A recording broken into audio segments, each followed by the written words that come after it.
누가복음 11장 47절부터 51절까지입니다. 47절부터 51절까지를 교독을 하고 맨 마지막 절은 같이 또 합독을 하겠습니다. 47절부터 누가복음 11장 47절로 51절입니다.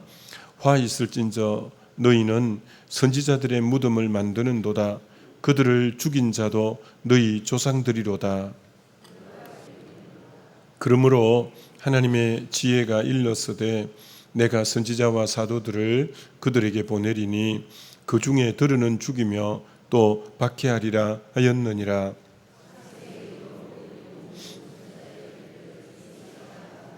같이 읽겠습니다. 곧 아벨의 피로부터 제단과 성전 사이에서 죽임을 당한 사가랴의 피까지 하리라. 내가 너희에게 이르노니 가연 이 세대가 담당하리라. 아멘. 심은 대로 거둔다라는 제목으로 말씀 전가하고자 합니다. 화 있을진저 너희는 이렇게 시작되는데 여기 너희는 앞뒤 문장을 보면 율법 교사들을 두고 하는 말입니다. 이 율법 교사들이 선지자들의 무덤을 만들고 있는데 그것은 너희 조상이 선지자를 죽였다는 것에 대해서 너희들이 도리어 정인이 되는 것이다, 이렇게 말씀합니다. 여러분, 그 선지자들의 무덤을 쌓고 하는 것은 선지자들을 존경한다는 의미요, 선지자들을 추모한다는 의미인데 왜 주님이 이들을 질책하느냐면 너희 조상들도 그 선지자들이 하나님 말씀을 전할 때 거부했던 것처럼 너희들이 마치 그 선지자를 존경하고 선지자들을 추모해서 이렇게 무덤을 단장하는 것 같으나 지금 내가 와서 복음을 전해도 동일하게 거부하지 않느냐? 그렇다면 너희들이나 너희 조상들이 그 선지자의 말을 거부한 거하고 뭐 지금 차이가 나는 것이 전혀 없지 않냐 하면서 그들을 질책하는 그런 내용입니다. 선지자들이 왜 그렇게 죽임을 많이 당했을까요? 선지자들은 하나님 말씀을 대언하는 자로 그들이 우상 숭배를 할 때 그걸 질책하고 불의를 행할 때 범죄하고 죄악을 행했을 때 그걸 이제 질책하는 자들이 다름 아닌 선지자였죠. 그러니까 그게 귀에 거슬리니까 그 우상 숭배하지 마라, 그리고 불의를 행하지 마라, 그리고 죄악을 범하지 말라, 이렇게 대언하니까 그게 귀에 거슬리니까 많은 왕들이 또 여러 사람들이 선지자를 죽이게 된 것이다라는 것이죠. 그리고 구약에는 많은 선지자가 죽은 내용들이 나옵니다.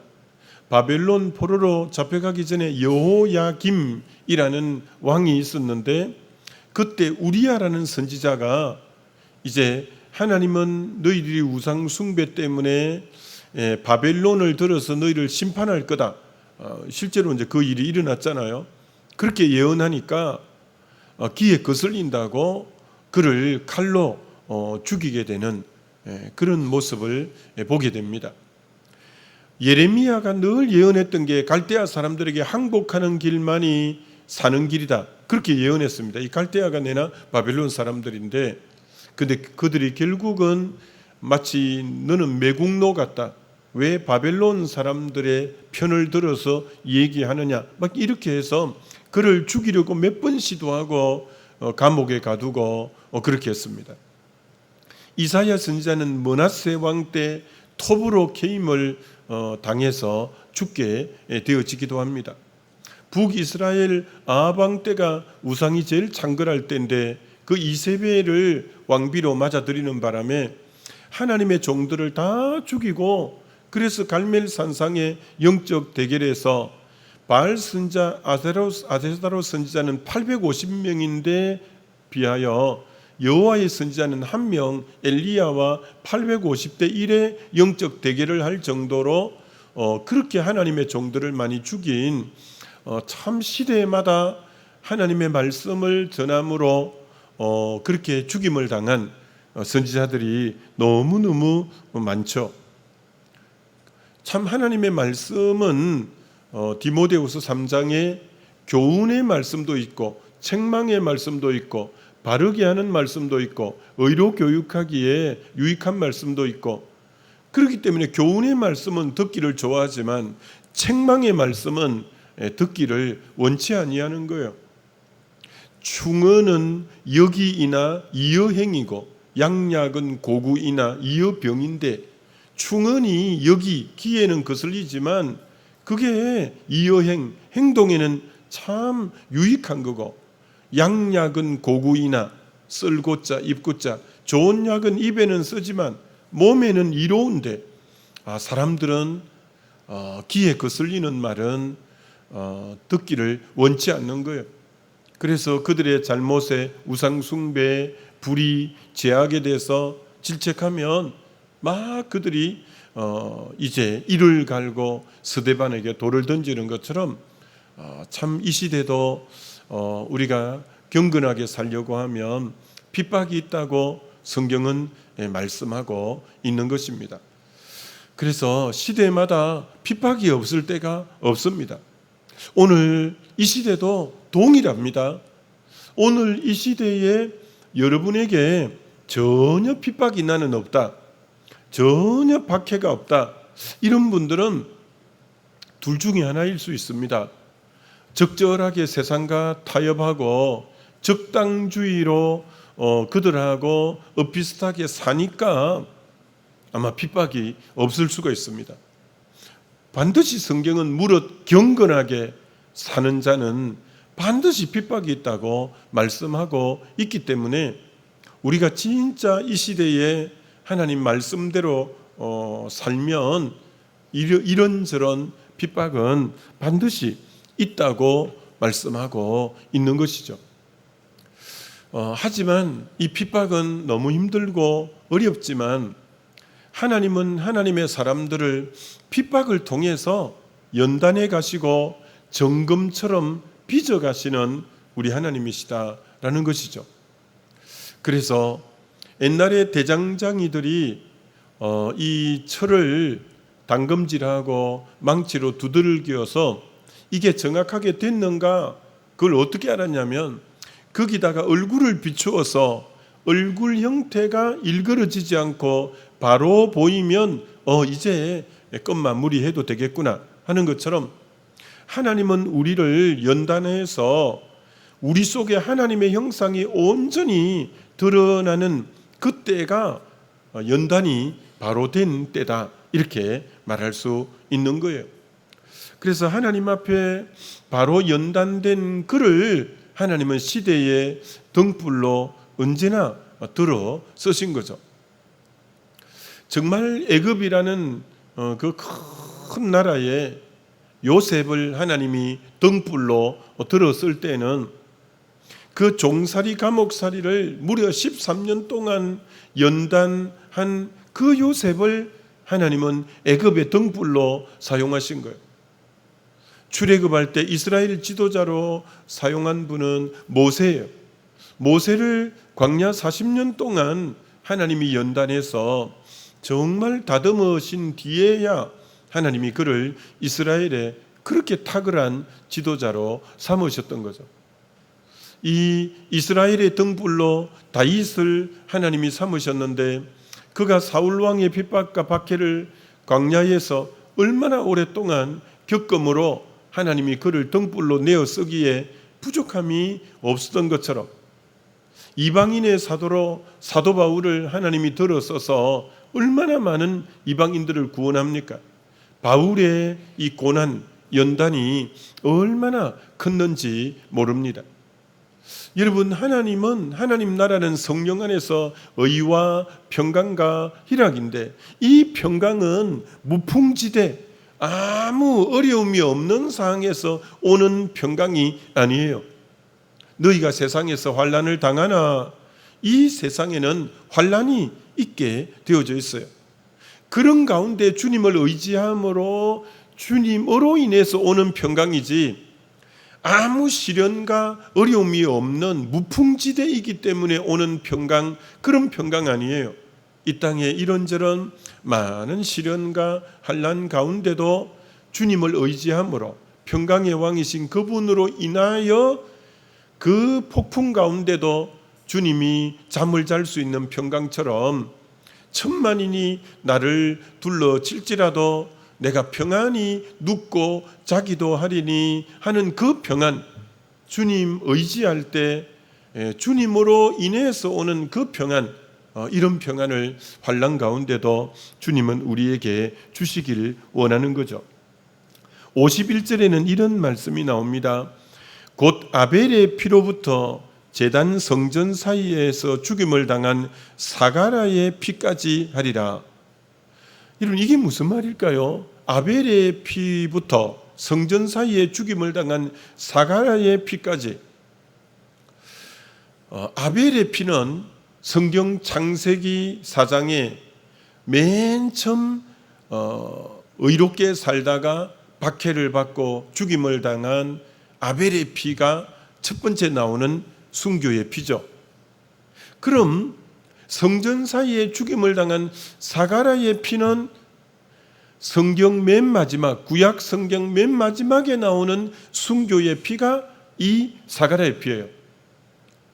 여러분, 히브리인들이 쓰던 성경의 맨 마지막, 구약 성경의 맨 마지막 끈은 역대하입니다. 역대하가 이제 구약 성경의 히브리인들이 쓰는 성경의 맨 마지막 구약의 책은 바로 역대하인데, 그 역대하 24장에 바로 이 성전 제단 사이에서 죽임을 당하는 이 사가라의 순교가 나오고 있죠. 그렇기 때문에 이 아벨의 피부터 성전 사이에 피 흘린 사가라의 피까지라고 하는 것은 성경 처음부터 끝까지의 순교자를 나타내는 그런 말씀이다 라고 할 수가 있어요. 역대하 20장을 읽어보면 이 사가랴의 피 흘림에 대해서 너무 생생하게 잘 기록하고 있는데 이런 내용이에요. 그때 왕이 누구였냐면은 요아스라는 왕이었어요. 여러분, 요아스는 언제 왕이 됐냐면 7세 때 왕이 됐어요. 7살 때. 7살 때 왕이 되었으니 아직 철도 안 들은 때에 나라를 어떻게 통치하겠어요? 근데 그가 여호와 보시기에 정직히 행했다는 거예요. 어떻게 그럴 수 있을까요? 그때 제사장 여호야다가 영적 지도자였어요. 요아스 왕은 7살밖에 안 됐지만 영적 지도자인 제사장 여호야다가 옆에 영적 멘토였어요. 그가 너무 하나님 뜻대로 잘 이끌어 주었기 때문에 이 요아스 왕은 어릴 때부터이지만 그 영적 지도자 이 여호야다 제사장에 의해서 늘 하나님 뜻대로 살았는데, 그런데 성경에 이걸 읽으면서 마음이 짠한 부분이 뭐냐면 이렇게 말을 해요. 제사장 여호야다가 세상에 사는 모든 날에 요아스가 여호와 보시기에 정직히 행하였으며, 이 말이 뉘앙스가 다시 한번 읽어볼 테니까 여러분 어떤 뉘앙스가 있는지 보셔요. 제사장 여호야다가 세상에 사는 모든 날에 요아스가 여호와 보시기에 정직히 행하였으며, 요아스 왕은 7살밖에 안 되고 제사장은 나이가 많잖아요. 그게 언제까지 여호와 보시기에 정직히 행했냐? 제사장 여호야다가 영적 지도자로 곁에 있을 동안에만 정직히 행했다는 거야. 이게 나이 차이가 많으니까 그만 처음 왕이 될 때부터 퇴임할 때까지 같이 있었다면 계속 정직히 행할 텐데 나이 차이가 많이 나니까 먼저 세상을 여호야다가 떠나는 거예요. 그리고 또 다시 성경이 이렇게 말합니다. 여호야다가 세상에 사는 모든 날에 여호와의 전에 항상 번제를 드렸더라. 거기도 그 말을 또 써놨어요. 여호야다가 세상에 사는 모든 날에 여호와 보시기에 항상 아침마다 번제를 드렸대요. 그 정도로 영적 지도자가 누구냐에 따라서 그가 얼마나 하나님 앞에 바로 살았는지 모릅니다. 그런데 성경은 이렇게 기록하고 있습니다.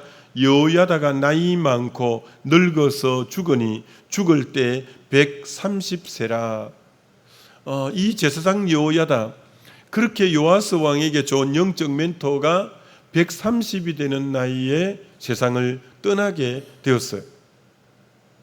자, 그 뒤에 방백들이 찾아와서 그에게 절하고, 그때부터 방백들의 말을 듣고 여호와 섬기기를 버리고 아세라 우상을 섬기기 시작했다. 이렇게 성경은 말하고 있는 거예요. 그래서 선지자가 들어갔어요. 하나님이 여호와께로 돌아오라고 한다 하면서 경고를 했어요. 근데 요아스 왕이 그 경고를 듣지 않는 거예요. 그때 여호야다의 그 제사장 여호야다, 평생 영적 멘토로 의의 길로 인도해 주던 그 아들 이름이 스가랴예요. 그 제사장 여호야다의 아들 이름이 스가랴인데 사가랴라고도 하고 스가랴라고도 나와 있어요. 근데 그 아들이 여호와의 영에 감동을 받아 요아스 왕에게 갔다는 거예요. 그러면서 왕은 여호와의 명령을 거스려서 스스로 형통하지 못하게, 하나님이 당신이 우상을 섬김으로 이제는 형통하지 못하게 했다. 당신이 여호와를 버렸으므로 하나님도 당신을 버린다. 이렇게 이제 경고를 안 들었기 때문에 가서 말씀하는 거예요. 그랬더니 무리와 함께 깨야 하고 왕의 명령을 따라 그를 여호와의 전뜰 안에서 돌로 쳐 죽였더라. 이제 마지막 순교자예요. 구약의 마지막 순교자예요.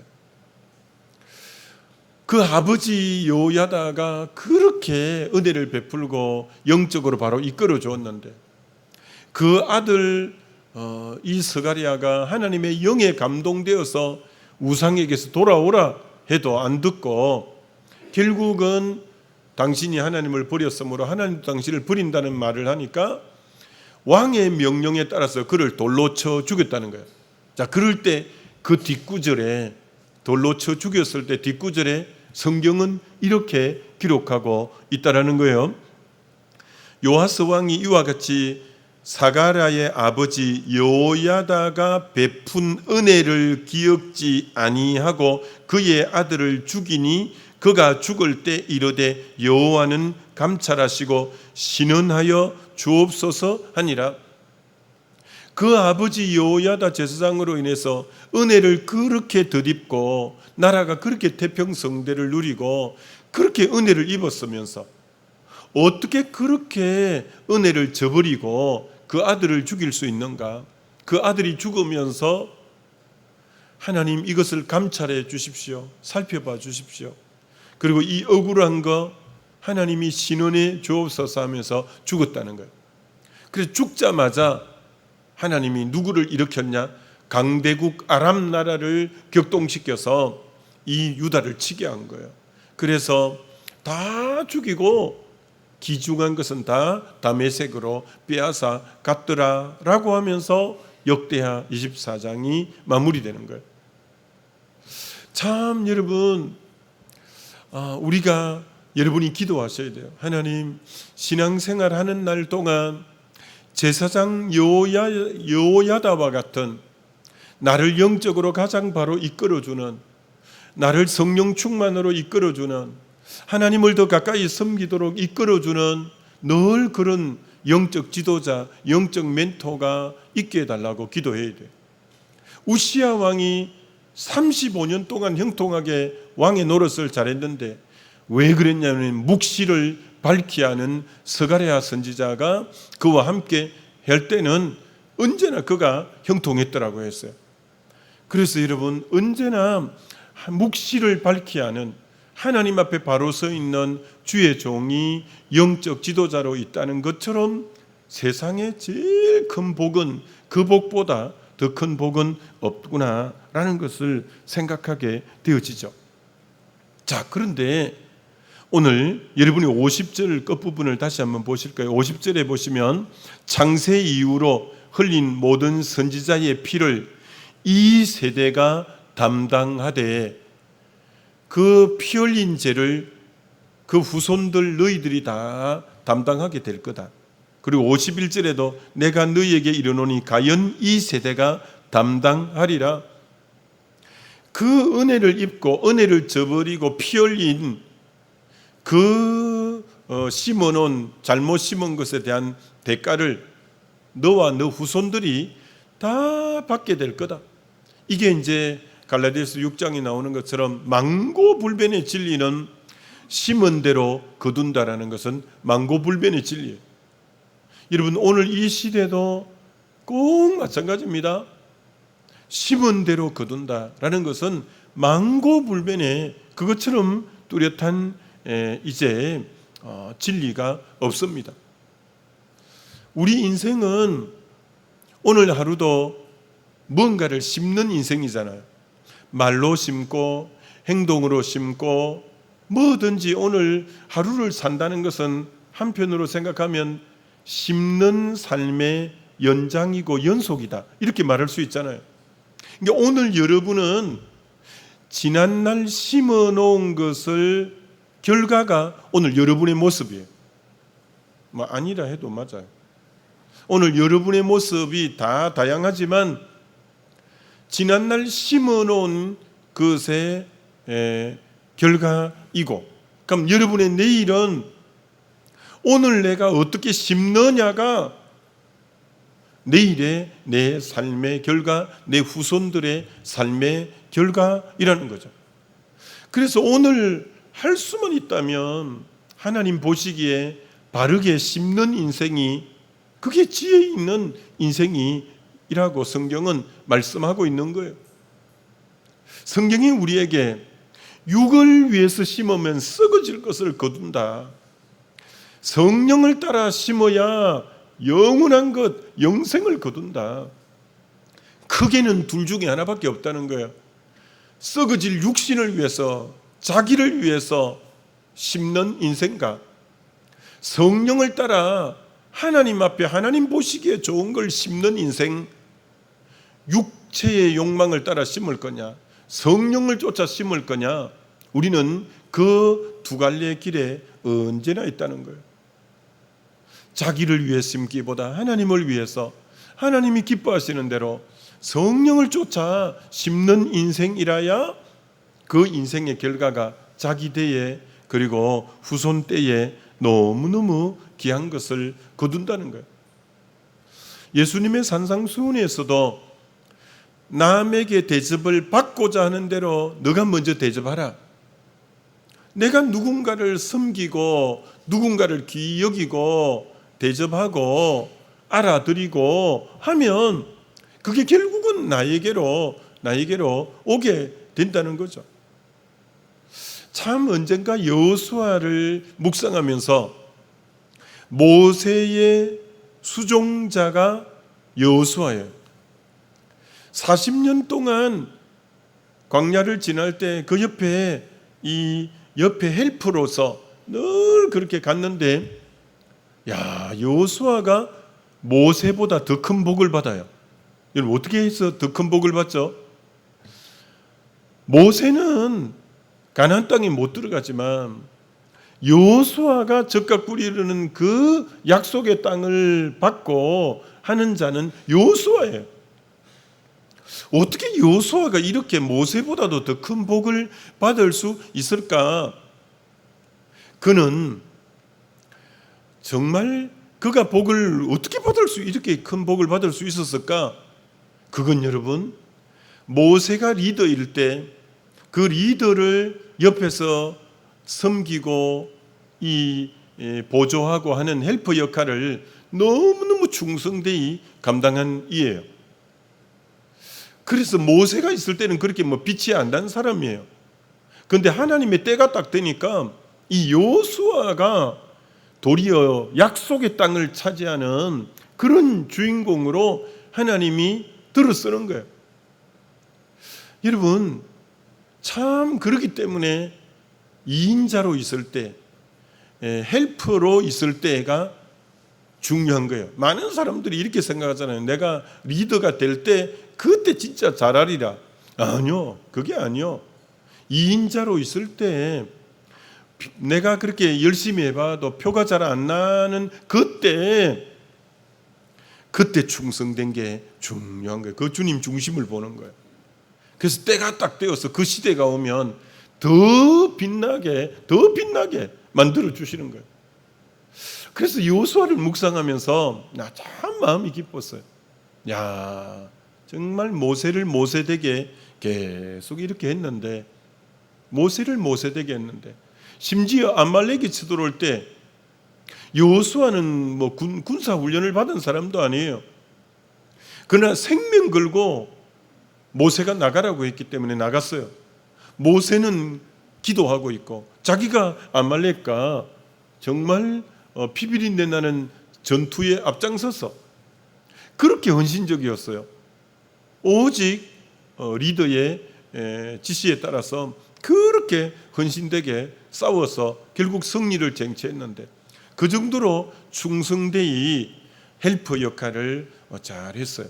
이게 때가 딱 되니까 하나님이 그를 드러내시고 쓰시는데, 약속의 땅을 그를 통해서 이제 다 차지하게 만들고 얼마나 그를 귀하게 참 사용하시는지. 여러분, 그렇습니다. 오늘 하루하루는 힘든 날들이, 우리 인생이 참 그래서 기대할 만해요. 자기를 위해서는, 최대한 썩어질 것을 위해서는 정말 심지 않고 오직 주님 기쁨을 위해서 오늘 내 흐리는 졸라매서라도 심어보는 거죠. 그럴 때 참 하나님의 기쁨과 영광이 될 때, 그것이 우리 인생의 후반전에 또 우리 자녀 손에 다 그게 거두게 되는, 오늘 그렇게 피를 흘린 그 피가 그 자손 때가 다 담당하게 되리라 라고 말하고 있잖아요. 르우벤이 야곱의 12아들 중에 큰아들로 위강이 초등하고 탁월했거든요. 아주 인물이 뛰어난 인물이었어요. 그런데 서모 빌하를 통과함으로 물의 끓음처럼 되어버렸어요. 물이 끓을 때 푹 올라와서 대단한 것처럼 보였는데 훅 식어버렸어요. 너무나 탁월한 인물인데 잘못 심었어요. 서모 빌하를 통과한 것 때문에 물의 끓음처럼 확 식어져 버렸어요. 그래서 그 인생이 장자의 지위도 다 잃어버리고요. 그렇게 된 거죠.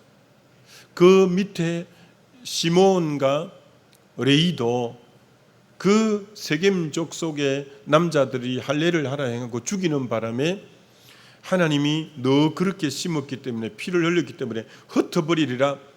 그들은 다 자식들이, 후손들이 함께 모여서 못 살고 흩어져서 살았어요. 하나님이 흩어버렸어요. 심은 대로 거두게 한 거죠. 근데 유다는 넷째인데 장자의 지위를 받게 돼요. 유다가 베냐민의 잔에서 자루에서 은잔이 발견됐는데, 내가 베냐민 대신 옥에 갇힐 테니까 베냐민은 좀 보내달라고. 우리 아버지가 안 그러면 백발이 성성해서 슬피 울며 엄부에 내려갈 수 있다고. 제발 이 베냐민만. 자기가 희생하겠다는 거예요. 베냐민의 은잔이 거기 나왔으면 베냐민만 종이 되면 되는데, 자기가 대신 갇힐 테니 베냐민은 좀 살려달라고, 보내달라고. 그렇게 자기가 희생하려고 하고, 그런 걸 하나님이 너무 귀하게 보신 거예요. 야, 이가 자기 형제들을 위해서 자기가 대신 희생의 자리, 십자가 지는 자리로 들어가려고 하는구나.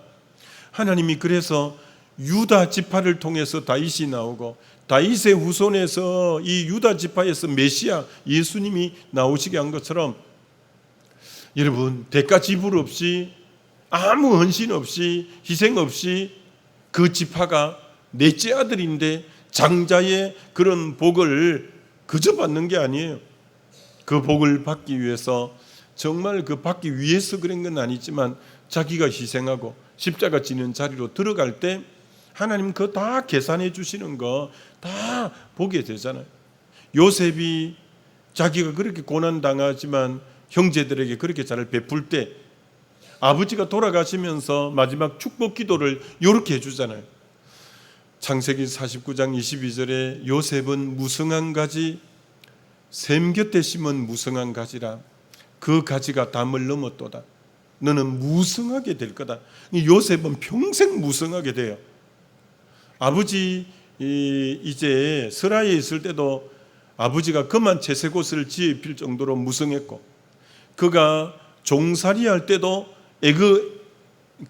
애굽의 보디발의 집이 무성했고 감옥에 갈 때도 제수들의 꿈을 해몽해주고 케어해주므로 감옥이 무성했고 총리가 될 때도 무성하고 언제나 그가 그렇게 살았기 때문에 하나님이 그의 인생을 그렇게 무성하게 축복해 준 것처럼 여러분 복은 그저 오는 거 아니에요. 복은 그저 오는 게 아니에요. 복을 받는 사람들은 뭔가 심은 것이 분명히 있는 것을 보는 거예요. 그래서 오늘 하루도 이 복된 하루를 허락한 것은 심는 날로 준 거예요. 심는 날로 준 거예요. 그래서 여러분이 그렇게 생각하고 할 수만 있다면 주님 기뻐하는 대로 심어야 되겠다. 성령이 이끄시는 대로 심어야 되겠다라고 잘 심어보는 복된 하루가 되어지시기를 주님의 이름으로 축원합니다. 우리 기도하겠습니다. 오늘 말씀 생각하면서 정말 핍박 가운데 더 하나님의 사람으로 세워져 간다는 거 정말 심는 대로 결국 거두게 된다는 거 다시 생각해 보면서 오늘 하루도 어떻게 심을 건가. 여호수아가 제2인자로 있을 때 편하지 않을 때 충성됨이 자기가 리더일 때 그렇게 큰 복을 받게 되는구나 라는 것을 다시 생각해 보면서 우리 주여 한번 부르고 기도합니다.